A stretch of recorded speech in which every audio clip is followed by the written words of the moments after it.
Bonjour à tous et bienvenue sur le plateau de Bonjour chez vous. Aujourd'hui, notre thème du jour est comment arrêter de s'inquiéter. Oui, c'est possible de ne pas s'inquiéter et on va vous donner des clés aujourd'hui pour y parvenir. Et on est en grand nombre aujourd'hui, c'est merveilleux, c'est merveilleux. Le couple Kabouya a le droit de ne pas respecter la distanciation sociale. Nous ne respectons pas la distanciation du tout. Ils se touchent même. Ça fait moins d'un mètre. C'est bon. On est heureux de t'avoir avec nous, Omer. Ça va bien? Ça va très bien, heureux aussi d'être de retour et de revoir toute l'équipe. Ça fait toujours plaisir de t'avoir avec nous, vous aussi, mesdames, mais je vous vois toutes les semaines, donc ouais, c'est différent. Aujourd'hui, on va parler d'arrêter de s'inquiéter, surtout comment on peut limiter l'inquiétude dans nos vies et la stopper carrément. Et Nadine, tu vas faire une rubrique famille pour les couples stressés. Oui, je vais encourager les gens à préserver leur couple malgré le stress. Et on sait que le stress peut faire beaucoup de dégâts, particulièrement dans une vie de couple. On gère tous le stress différemment, on en parlera tout à l'heure, mais c'est une rubrique qui va beaucoup intéresser. Et Omer, tu vas pouvoir valider ou non ce que ton épouse dit, puisque tu es là. Il ne répond rien. Est-ce qu'il y a matière à s'inquiéter là? On ne s'inquiète pas, Aurélie, on ne s'inquiète pas aujourd'hui. Je garde mes cartes pour la fin. Là, t'as mis le stress à ta fin. Allez, on commence tout de suite cette émission sans inquiétude dans la pensée du jour.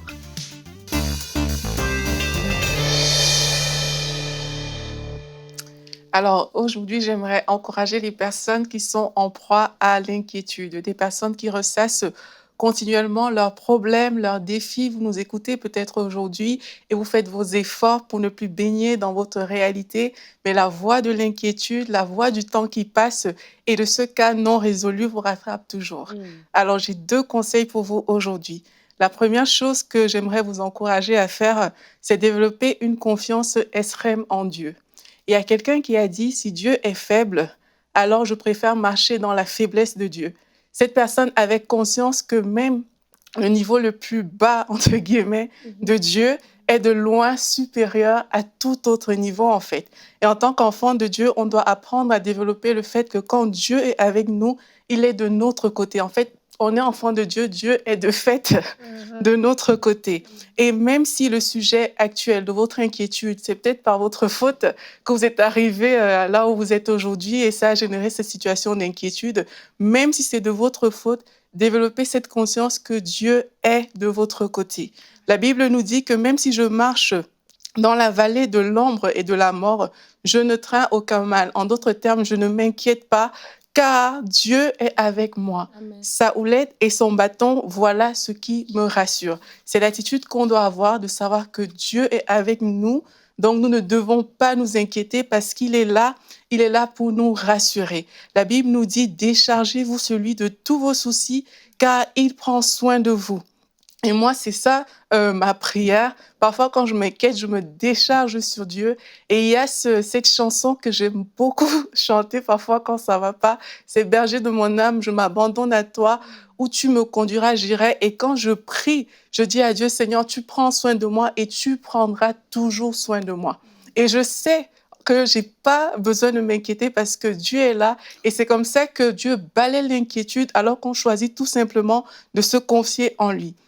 Alors, mon deuxième point, je vais vous l'expliquer au travers de Matthieu 11, verset 28. La Bible dit, « Venez à moi, vous tous qui êtes fatigués et chargés, et je vous donnerai du repos. » Donc, tous ceux qui sont fatigués et chargés, c'est des personnes qui sont peut-être chargées par le poids de leur inquiétude. Peut-être c'est votre cas aujourd'hui. La Bible dit, « Venez à Dieu, et lui, il va vous donner du repos. » Venez déposer vos fardeaux aux pieds de Jésus-Christ.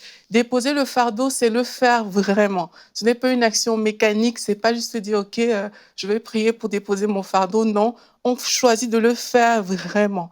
on dépose son fardeau, on ne le reprend plus avec nous. Vous le déposez de tout votre cœur et vous le déposez vraiment, pas juste parce que c'est écrit dans la Bible, mais en ayant la conscience que Dieu vous aime, que Dieu est bon et qu'il veut prendre ce fardeau. Et une fois que vous avez déposé votre fardeau, recevez l'instruction divine. La Bible dit, prenez mon joug sur vous. La suite du verset. Prenez mon joug sur vous et recevez mes instructions.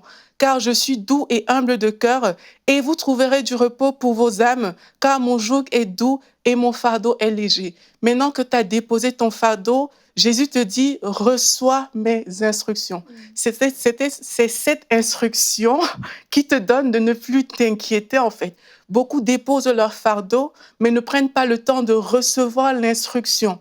Pourtant, c'est l'instruction qui te permet tout simplement d'aller accomplir une chose que Dieu t'a dit. Et alors que tu es sur ce chemin, tu prends le joug léger. Tu prends le joug du Seigneur qui fait en sorte que ton inquiétude, elle est balayée. La paix de Dieu va te remplir, la gloire de Dieu va te remplir et tu vas voir qu'alors que tu as déposé sincèrement ton fardeau et que tu as reçu cette instruction, l'inquiétude va te quitter. Recevez ces conseils bien-aimés et marchez avec ça. Je suis sûre qu'on ne vous reprendra plus à ce jeu et à ce piège de l'inquiétude. Amen, amen. Merci Aurélie. Très belle pensée qui équipe vraiment à se libérer de l'inquiétude. L'inquiétude, c'est finalement comme une oppression qu'on tolère dans notre vie, qu'on accepte dans notre vie et qu'on appelle même dans notre vie, parce qu'il y a différents niveaux d'inquiétude, bien sûr, hein, mais quand on commence à marcher dans l'inquiétude, ça va nous voler notre sommeil, ça va nous voler notre paix, ça va encombrer nos pensées, ça va nous rendre peut-être agressifs ou au contraire distants, ça va avoir tout un impact sur nous. Quand on est attentif à ces symptômes d'inquiétude, on peut se dire mais comment je peux tolérer ça dans ma vie? Et on a une vidéo à vous montrer qui illustre très bien à quoi ressemble la vie quand on se charge d'un fardeau qui n'est pas le nôtre, donc de l'inquiétude. On regarde tout de suite.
Venez à moi, vous tous qui êtes accablés sous le poids d'un lourd fardeau, et je vous donnerai du repos.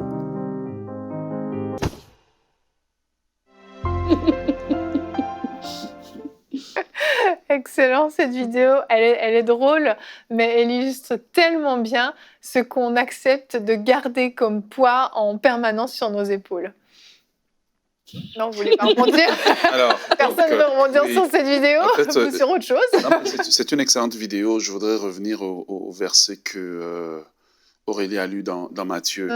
Et lorsqu'on le lit, on se rend compte, le Seigneur dit venez à moi, vous tous qui êtes chargés, fatigués, et je vous donnerai du repos. Prenez mon joug car il est doux et léger, et vous trouverez du repos pour vos âmes.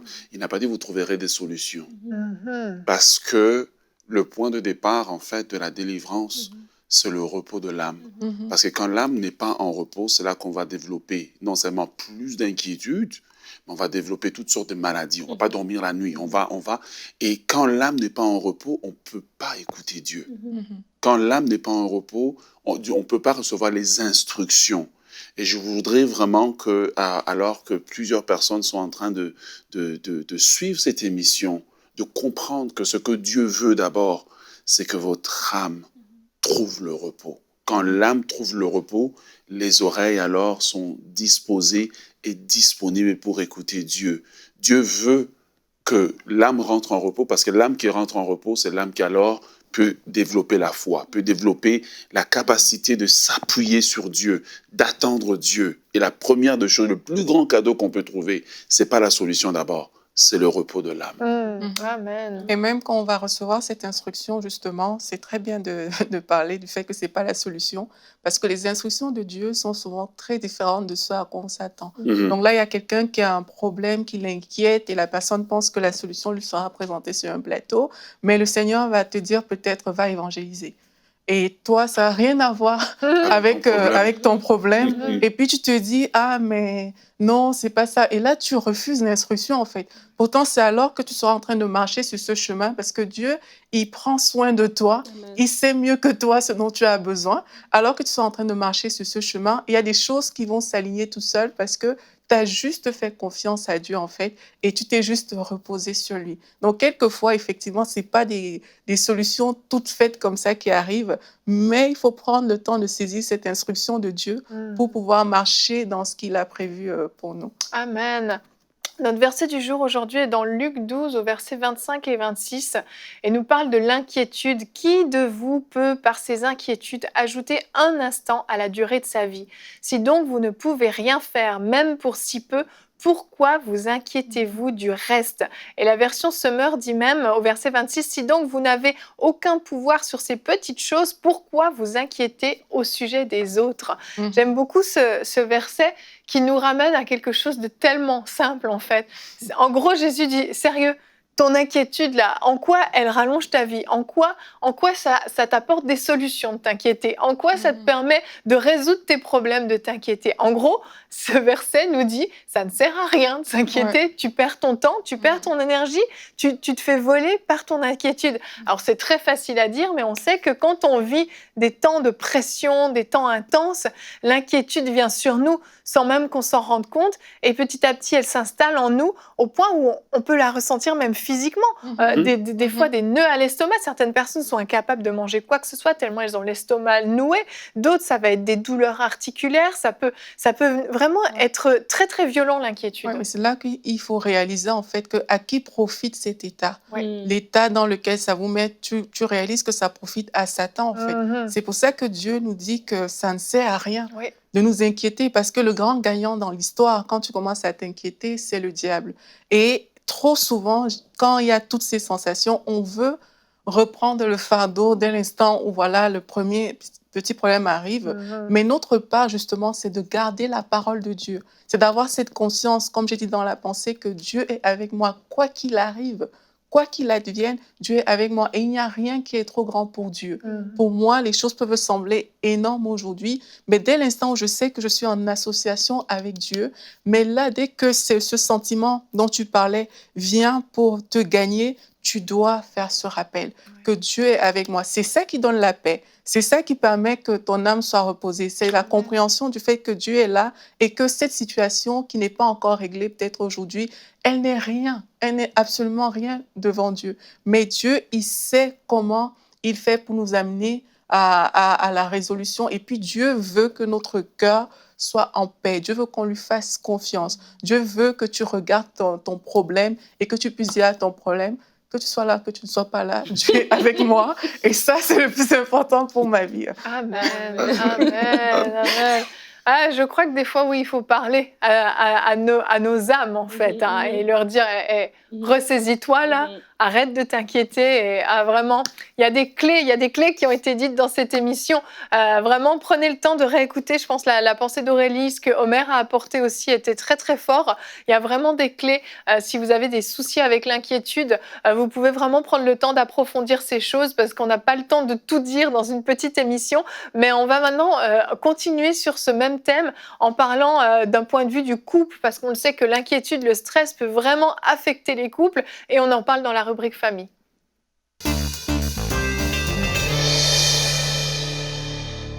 On y va, on t'écoute Nadine. Oui, alors aujourd'hui, je vais parler de comment préserver son couple malgré le stress. Parce que oui, on vient d'avoir les encouragements d'Aurélie et l'enseignement aussi par rapport au stress. Mais n'empêche qu'il y a beaucoup de couples aussi qui ont vécu beaucoup de stress en fait. On vit les stress pour différentes raisons. Il y a différentes causes de stress, que ce soit la pandémie qu'on a vécue récemment, la gestion des enfants, les finances, le travail, le quotidien. Il y a énormément d'opportunités pour que l'ennemi vienne nous stresser, vienne nous voler notre joie. Et donc, c'est important pour nous en tant que couple de pouvoir veiller à cela. Et je crois que la première des choses, c'est de comprendre c'est quoi le plan de Dieu pour notre couple. Le plan de Dieu pour notre couple, c'est la paix, c'est la joie, c'est l'épanouissement. Et je le dis parce que c'est ça notre point de départ. Lorsqu'on sait que notre couple, en fait, Dieu veut qu'on soit bien, du coup, ça devient comme le standard, ça devient le point de départ pour toute autre chose. Ça veut dire que si on est là et qu'on ne se parle plus, et que l'atmosphère est tendue, il y a une alerte. Il y a quelque chose qui dit non, là on vient de sortir du plan, on vient de sortir de la zone. Il faut qu'on s'y ramène, il faut qu'on arrange ça. C'est hyper important parce que des fois, on peut croire que, écoute, c'est la vie.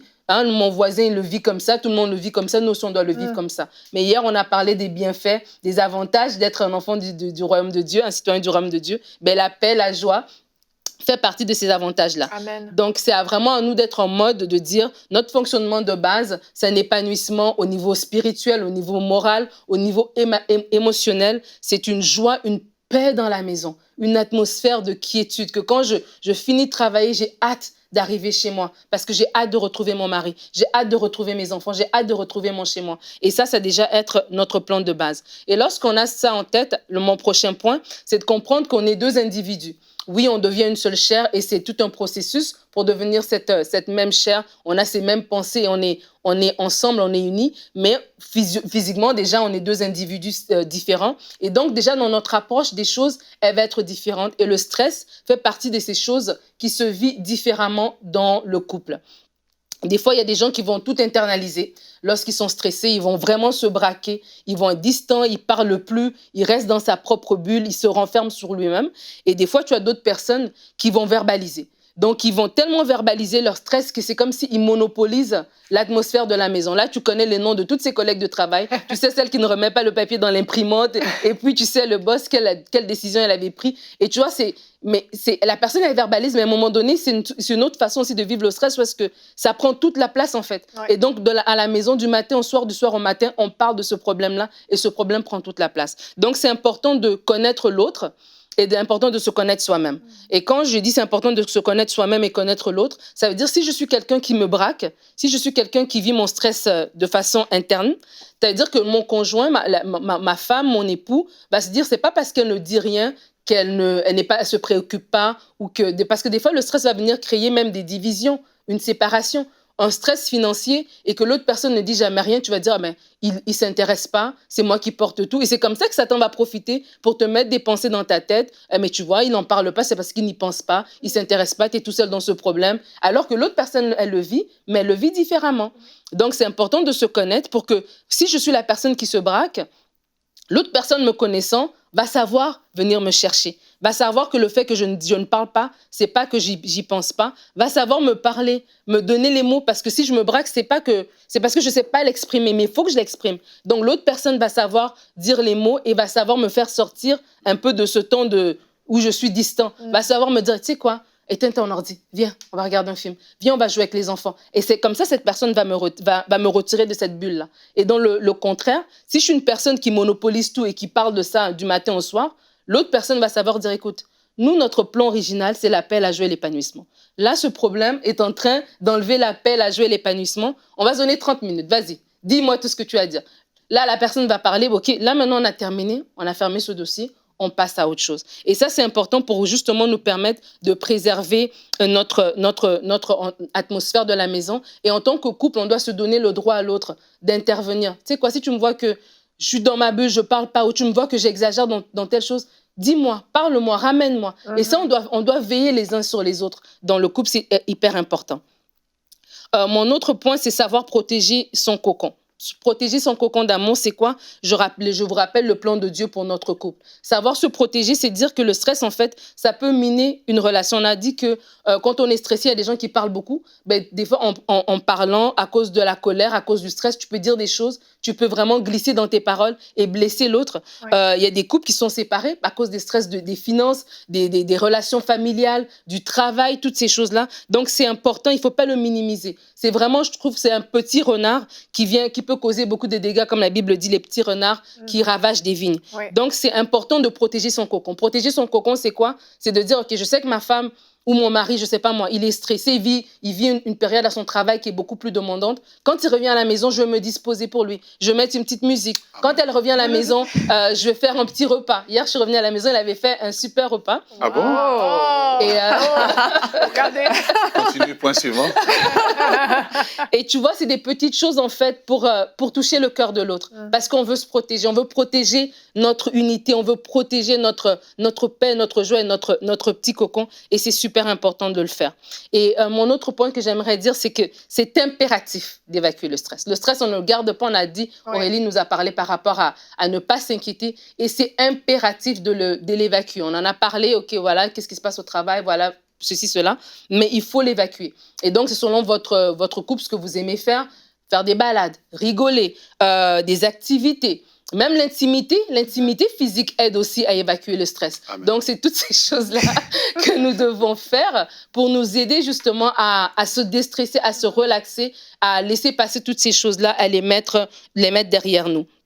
Et mon dernier point, j'aimerais parler de l'importance de prier ensemble. La Bible dit dans Éphésiens 6, au verset 12, « Car nous n'avons pas à lutter contre la chair et le sang, mais contre les dominations, contre les autorités, contre les princes de ce monde, contre les esprits méchants dans les lieux célestes. » Et c'est important de prier ensemble parce qu'on a parlé que le stress n'est pas le plan de Dieu pour nous. Le stress, ce n'est pas ce que Dieu veut que nous fassions. Les inquiétudes ne sont pas notre partage. Nous déposons nos soucis auprès du Seigneur.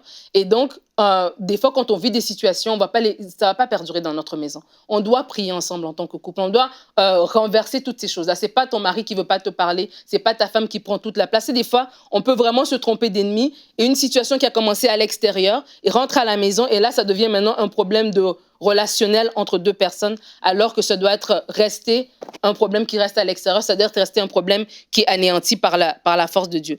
Donc, c'est important. Moi, je me rappelle, c'est important de se fortifier aussi les uns les autres. Des fois, tu as quelqu'un qui va vivre une situation, puis il le vit tellement fort qu'il ne dit rien. Et c'est à toi de le dire, hey, mais qu'est-ce que Dieu dit? Qu'est-ce que Dieu dit de ça? Regarde ce verset, regarde ce que Dieu dit. Et c'est comme ça qu'on se fortifie.